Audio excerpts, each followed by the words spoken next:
So I just finished this book called Afterlife, The Evidence by Dinesh D'Souza. Dinesh D'Souza is a right-wing hack. He's written a lot of stupid books. Recently he's become a great champion of Christianity. And you may have seen him here on YouTube debate Michael Shermer, Christopher Hitchens, or some other notable atheists. Now this book is essentially the same as the one he wrote on Christianity in that it retroactively tries to prove with evidence what he believes on faith already.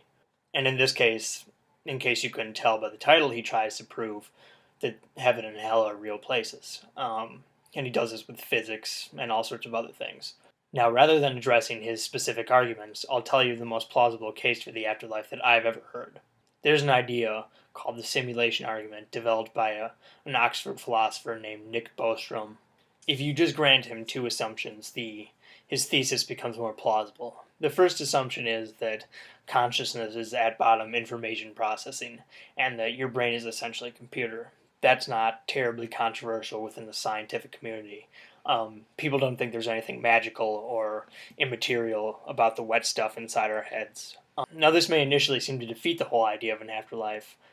After all, how is it the case that a material mind would live on after the body? But if you grant his second assumption, it makes more sense. His second assumption is that one day we will have computers that are powerful enough to simulate entire universes or realities with conscious beings within them. In which case, future humans will run simulations of the past, similar to the way we play Sims, and they would be at liberty to change certain variables.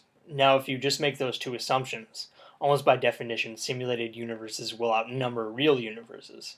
Now, if this is possible, a universe could be simulated by a certain religious sect, in which they create a reality that reflects the truth of their religion, including Christian sects, which create heaven and hell. So after you die, you go there, but it's all a simulation.